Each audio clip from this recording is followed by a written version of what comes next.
So I'm with an exciting company called Compuware. We focus on mainframe solutions for, in my role, for the public sector, but of course we service public and private entities. And Compuware was a great company for me to join, in my opinion. They had recently been publicly held and they went private.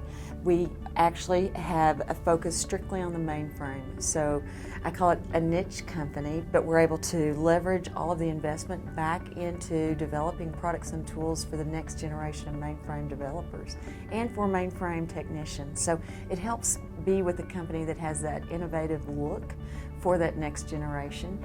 And then, so what my role is, I actually go around, I have the best job in the world. I go around the nation and visit with friends and peers from my former role as the CIO for the state of Arkansas. So it's just a great place and a great company with a good vision for the future. I would say the people, and whenever I'm sitting at different events across the country and you get to hear about all the exciting projects and the dedication that it takes to succeed in the public sector with all of the challenges, that always gets me at my heart, and I realize that we've got to all work together across public and private to be able to make those partnerships work to change our world. It's very interesting because now I'm in the role of reaching out and saying, hey, I'd love to come and see you. What are y'all doing? And as I do that, I realize how important it is to establish the good communication process and to work together to find the best solutions for the state, for your city, for your county, for the nation, and how we can work forward. And sometimes there's going to be tough discussions that we have to have. There's going to be avenues of how we can leverage new technologies and information sources.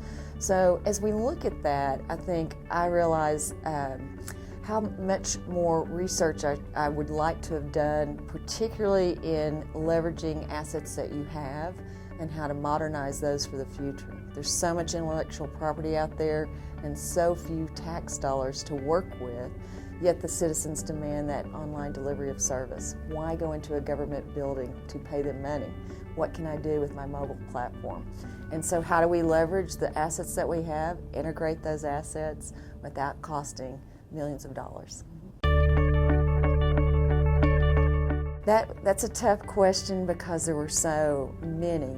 I really appreciated, we did some market analysis on how were the citizens of Arkansas accessing public services? What platform were they using? What was interesting was we leveraged some data from the CDC that looked at who had internet access and dedicated phone lines.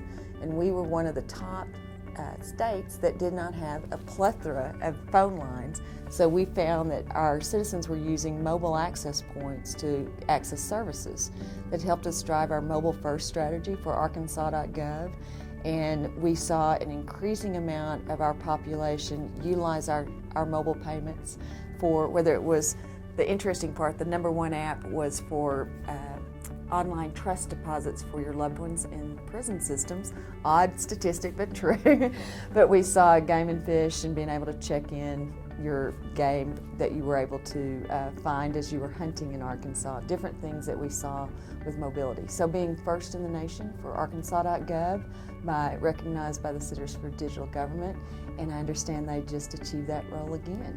So that's great. We're a two-timer for first in the nation. So that was an exciting accomplishment. But one other I also have to recognize is we were the recipient of the Governor's Quality Award by the Arkansas Institute of Performance Excellence, and I had the joy of serving on that board. And that was an accomplishment that I believe changed how we did business and recognized how we could use quality metrics to measure not only were we doing well for our citizens, but for our employees and for our vendor partners. So those two come to the top. So I really believe that we have a lot of infrastructure and assets that, for example, let's take the mainframe. The mainframe processes billions of transactions each day.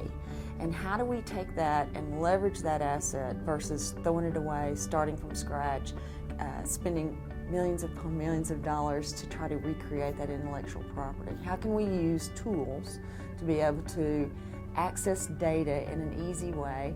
But also the workforce comes into play. So one of the focuses that we have is having that ability to create an editor that looks normal where you do not know. You're not on the green screen, you're not executing a command, but you're actually using a GUI interface that looks just like your Windows or Eclipse editor today on the platforms that you're used to in college. So we've got to look at it ubiquitously across platforms and make those decisions on what's the most secure, what's the highest processing, what can we do today to leverage those assets and get smart about how we spend those dollars. And with vendor partnerships and being open to that, I think that works well. The vendors have a responsibility as well, though, because the one thing that can really upset a CIO is coming in and saying, I know just what you need. I know how to fix your problems today. And I think it's more teamwork than that, and being able to look strategically and marry a corporate strategy and roadmap to the strategy of a state entity or city, county, or federal entity, because that's where that beautiful relationship can evolve. And how can we make sure that we may not be the best fit for you, and that's okay, but how can we make sure we're listening to one another and leveraging those strategies? And listening is the most important for both sides.